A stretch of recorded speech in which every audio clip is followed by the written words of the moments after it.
Hi, thanks for watching. Okay, so in this video, I'd like to talk about Sam Vaknin.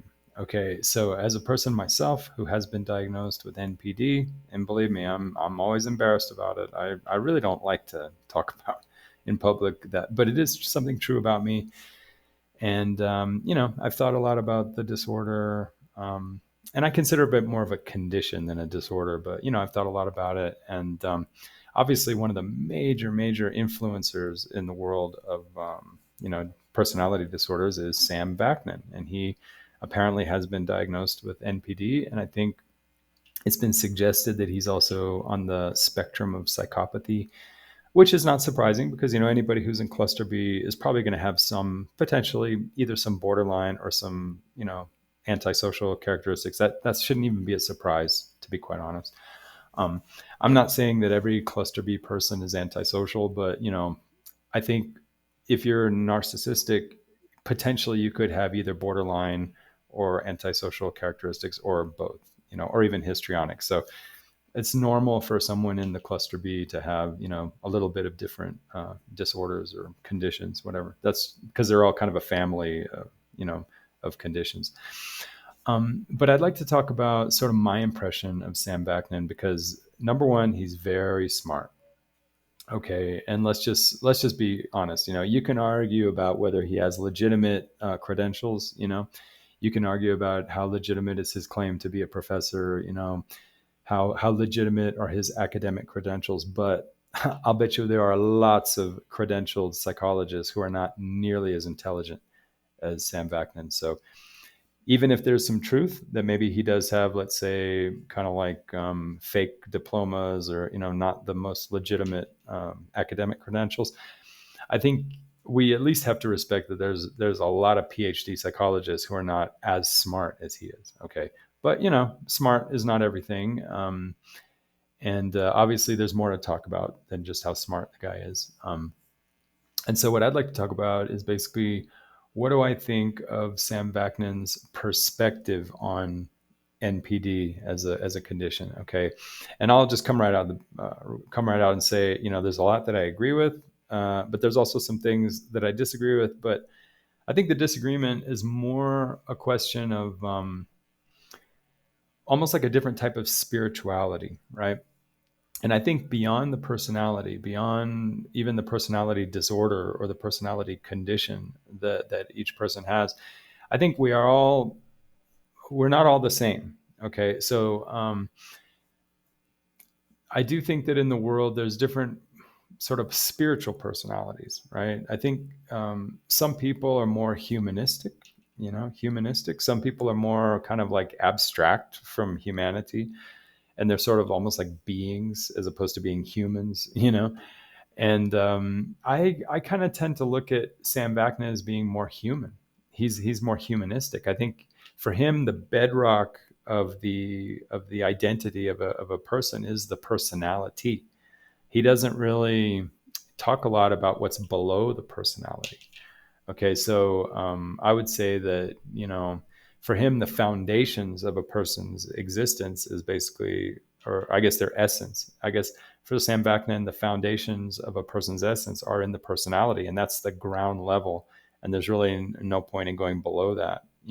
Whereas, in my opinion, I see that personality is sort of like a molecular structure, but I'm more interested in the subatomic and the atomic and the individual atoms that compose the molecule, so that I look even below the personality into I'll say the subatomic level. And so at that level, it's no longer recognizable as human, because the last level that's recognizable as human is the molecule of the personality. You go below that, and then you're just talking about like pure neurology and just temperament, and you're now below human, and you're no longer in the human world. You know what I mean? So I guess my spirituality is, I think I'm more of like, I identify more as a being, that I just happen to be human. And I think below my humanity, below the personality that defines me as a human, there is sort of like just this abstract world of just temperament and neurology, that I'm okay. Like I guess I'm comfortable thinking of myself as incidentally a person. Of course, I'm a person, but I am incidentally a person, but primarily, I guess, in my machine language, I am just a being. Whereas I think Sam Vaknin, I think he sees himself as a person. Okay. And I mean, he may be a narcissistic person. He may be a person that doesn't have very good feelings about other people, but I think he fundamentally sees himself as a personality. Okay. Whereas in my case, I know I have a personality, but I'm more interested in the dynamics and the kind of the physics, let's say, what's below the personality. In other words, if the personality is the car, my car, my personality is my car. I'm interested in getting into the spark plugs and getting into the pistons and the suspension and just the pieces, the components of the that make up the car. Okay.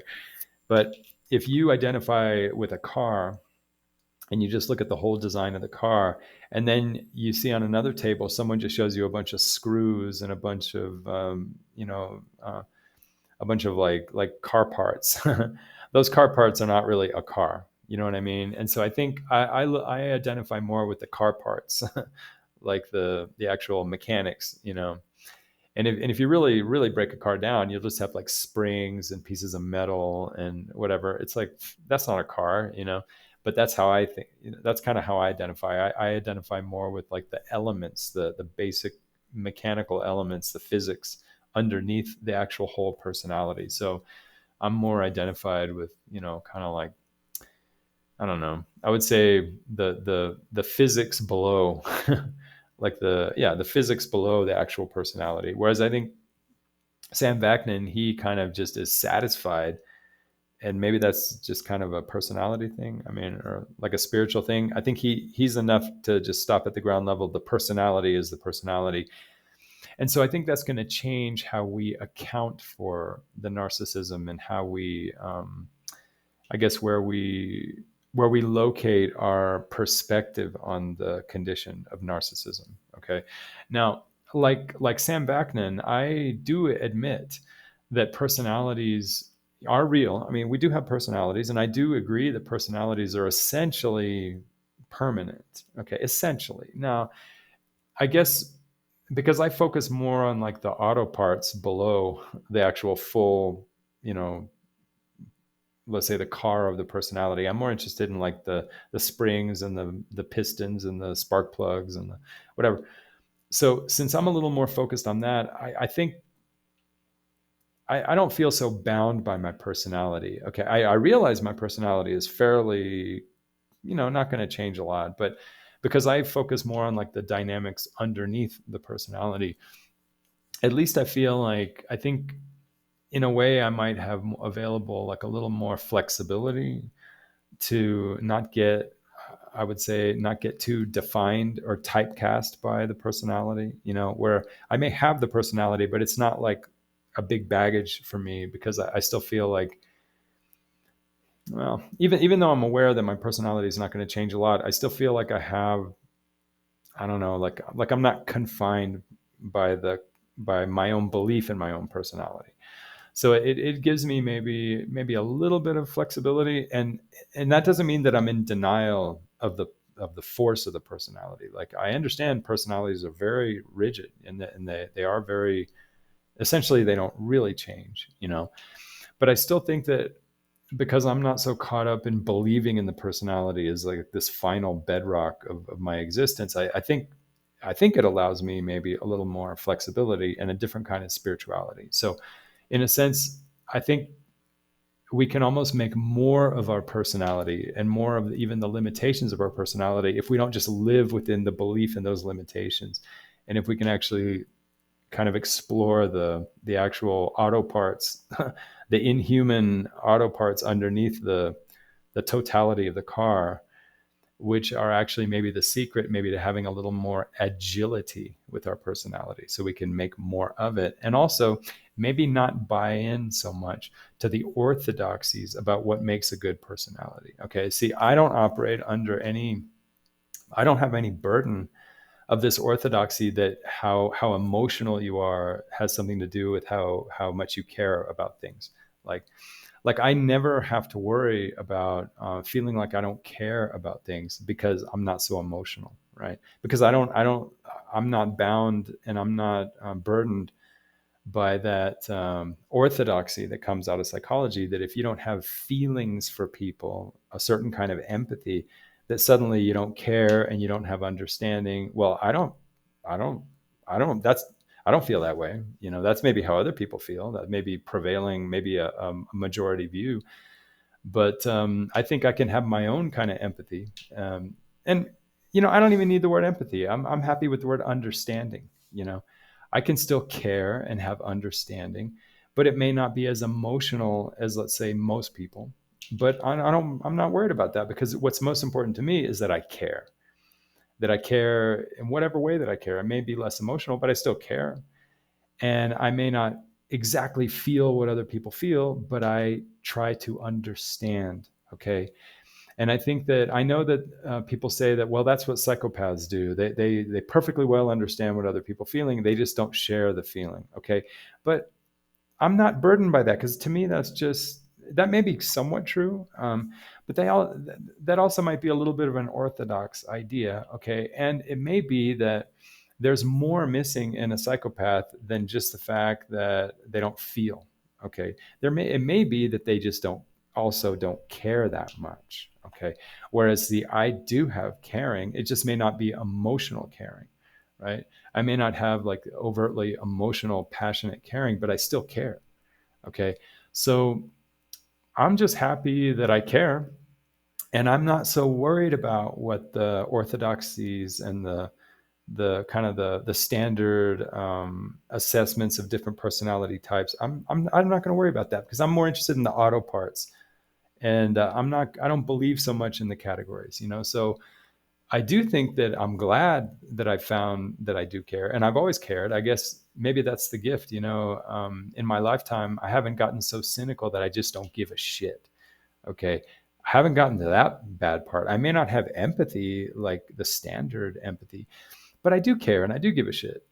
So maybe that's an advantage. I don't even know how to explain where I got that. You know, it's a gift, you know. And so for those of us who don't even care, okay, but that's one step below just not having effective empathy, right? It's effective empathy plus not even caring, right? And not even finding it in oneself to be able to motivate themselves to care, you know. I mean, even if you don't have the emotional empathy, you know, some people do care, and I guess other people don't care, you know. So I understand, you know, maybe I have an advantage in that area, but I still have narcissistic issues. And so, I'm just not burdened by the orthodoxies about what makes a good person. Like I don't operate under any, I don't have the burden of feeling like I have to be emotional, or I have to have a certain type of emotional connection in order to care, and in order to understand people, and to care about understanding people. Right. So, I guess when I look at Sam Vaknin, I think he just accepts, like right off the rack, like right off the shelf, like kind of the standard, almost like stereotypes of, you know, what makes a good person. And he sort of buys into this idea that if you're like lacking a certain kind of emotional empathy, that you're just screwed, you know.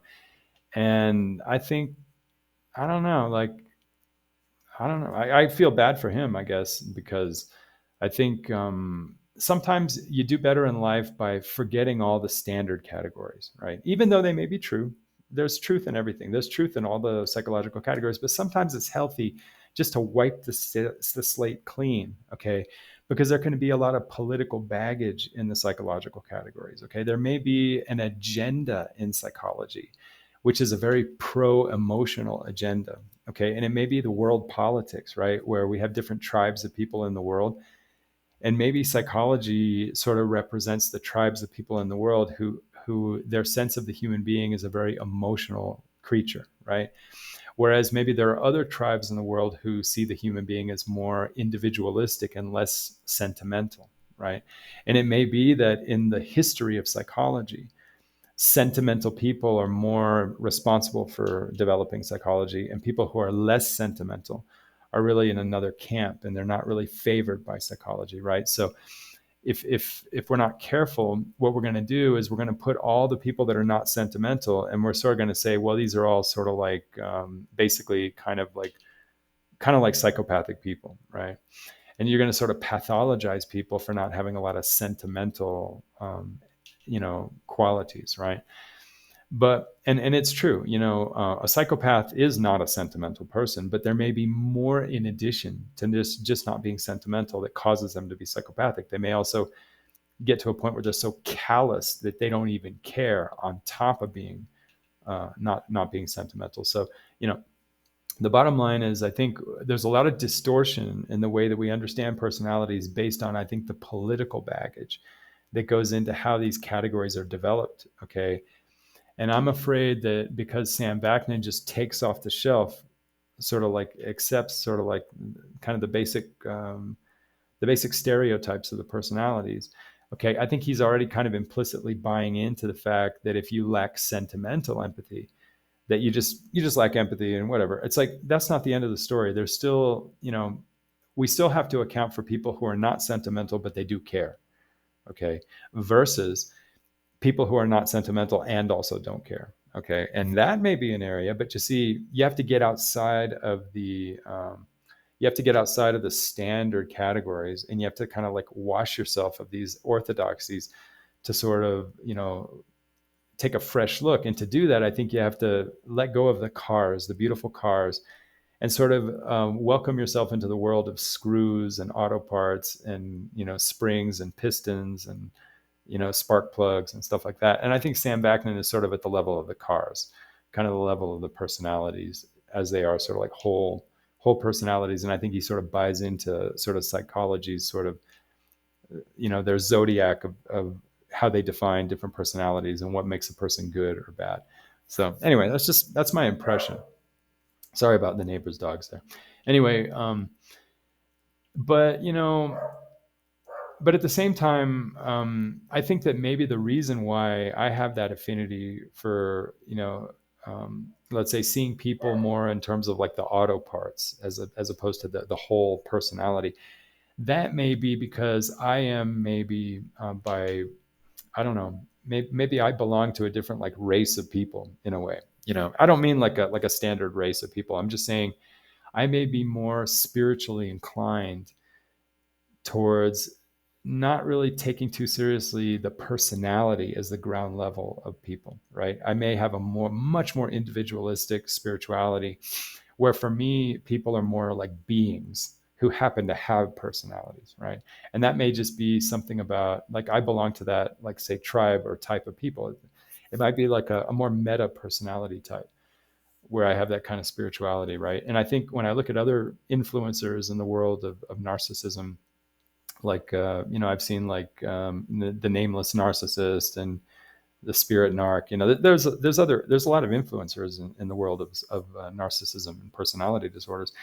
And I think a lot of them, I think, are like Sam Vaknin. I think they sort of relate to humans all the way down to the level of personality, but not really below the personality, not that much, right?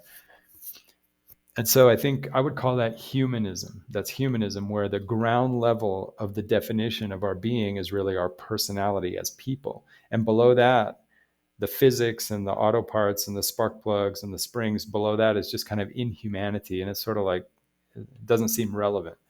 It's hard to identify with that, And so I guess it's just, I think that's just like a spiritual inclination, and to me, spirituality really is nothing more than just the way we have perspective on reality, right? So my perspective on reality is a little bit, let's say, beyond the personality. Like, I'm not satisfied with the personality as the account of our perspective in the world, But other people, that is their ground level, the personality, And so I think they're likely to sort of buy into sort of the zodiac of personalities that's presented through psychology. And I think it may be hard for them to see how there may be some errors in the way we've developed sort of like the gallery of personalities as psychology presents them, because psychology itself may come from a culture uh, that is a little more sentimental than the whole world out there. There may be other people out there that are not so sentimental, but they're not really psychopaths, really. Um, anyway, so, you know, I don't know. I mean, all I'm going to say is that, I totally respect Sam Vaknin, and I think he's got a lot of insights. Okay. But I think because he's so limited to like the ground level of people as being the personality, I think he then is sort of destined to make explanations of narcissism that don't go below the personality. Right. So, people like that, when they explain how a person becomes narcissistic, they're not going to talk about the spark plugs and the pistons and the mixture of gas and the valve pressures or whatever. They're going to talk about things like, oh, this person feels insecure, this person feels defective, and so he compensates by making himself a big person. And it's sort of like this story account, this like story, like, oh, I felt bad, and so I created this. And I think that may sort of happen. I think that does kind of happen a little bit, but I think we're totally avoiding the more fundamental physics of the personality. Okay, that would even put a person at risk to get into that behavior pattern, right? And so we're sort of starting like, how would you say? It's like we're sort of starting at the level of like the software of the personality without getting into the machine language and operating system below the software that we put on the personality. All right. So I understand, I don't disagree that there is a software to narcissism, in the sense that we may end up encountering in life this sense of being inferior or this sense of being defective. And so we feel this need to sort of compensate, and that's the software. But I think there is an operating system and a hardware below that sort of puts us in a position where we would be looking for that software. Okay. In other words, what is below down in our physics that makes us that we're prone to looking for that software or similar software? Okay. And so I'm a little more interested in the operating system and the hardware. Okay. And so I think that there's a reason why certain people are more likely to go looking for the software that Sam Vaknin talks about, okay, and that other narcissist influencers talk about. And so I guess I'm a little more interested in focusing. I'm not discounting. Yeah, I agree that we do look for certain software, but I think what's more important for us to really get better is to address the issues we have with our operating system and our hardware, okay, because that will give us a more broad, let's say, project for like trying to improve ourselves, and also accepting our limitations, right? And it'll just give us a broader perspective that will allow us, I think, maybe even it will allow us even in sort of in ways that we can't even articulate, maybe in very intangible ways. It'll give us just a little more breadth of perspective, which in an intangible way will help us make the most of our limitations, even if we can't change them. That's the magic of it, right? That we may never get to really change that much our hardware or even our soft or even our operating system. But just by having perspective and understanding about that, that can have, I think, intangible ways of sort of just kind of putting us more at ease so that maybe we're better able to accept our limitations. And then in a magical, sort of a paradoxical way, as we really come to terms with our limitations, we'll actually become better. I'm not all the way better, but we'll improve. We'll improve maybe more than if we just focus on the software. Okay, because I think we have to come to terms with even the hardware and the operating system. So I guess in my opinion, I think it's important, that while we acknowledge that we tend to fall into certain software patterns, okay, and the typical software pattern, like they say, and they know it better than I do. It's like, oh, you feel insecure, you feel defective, you feel insecure, defective, ugly, and so you compensate by making yourself bigger. Okay, so that's the software. But what do I think that they're overlooking or maybe minimizing about the hardware and the operating system? Okay, so in my opinion, what I see with people that have cluster B in terms of the hardware is there is like noise signal issues where there's parts of the brain that signal so loud where you get flooded You get flooded by certain stimulating situations, right? So this, I think, is very important as way below the software of cluster B. That I think it must be the amygdala, but I'll just say the amygdala, but whatever produces noise in the brain, where you get a noise signal. Now, for example, if you see a pizza and you see melted cheese and oh my God, how wonderful, delicious. And that stimulation, if that floods you too much, you're not going to have the ability to maintain perspective and situational, let's say situational perspective, because you're flooded by that one thing. Okay. Likewise, if somebody makes you really angry, okay, or if something makes you very, if something attracts you, like in a sense of being very envious, something makes you very envious. Like you see somebody who looks very handsome, they look like they're very high class, very high status, and they have a wonderful car, and you're like, oh my God, you're so impressed. But that floods your brain so much. That flooding, that noise, it sort of drowns out your perspective, right? So I think that people like us with cluster B, part of the reason why we're sort of good candidates for that software is that we already have problems with perspective, and we lose perspective very easily when we're flooded by shiny objects or stimulations, whether positive or negative, things that make us angry, things that make us happy, things that make us satisfied. They overflood us, right? It's like an overflooding, and it causes us to lose perspective. Okay. So,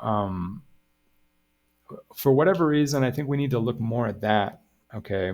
That, and also we may have processing limitation also, besides the noise flooding, where we may have already kind of a difficulty, even when we're not flooded, where we have difficulty holding on to multiple considerations and having like multi considerations sort of on the table at one time, where we sort of tend to sort of like only, how would you say, we're sort of occupied. Well, it's, some people can hold more different considerations and have multiple points of view and multiple perspectives at the same time, whereas other people, they're sort of one at a time as to their perspective and way of thinking. So we may have trouble with multi-channel simultaneous considerations. Okay, that's just processing limitation, right?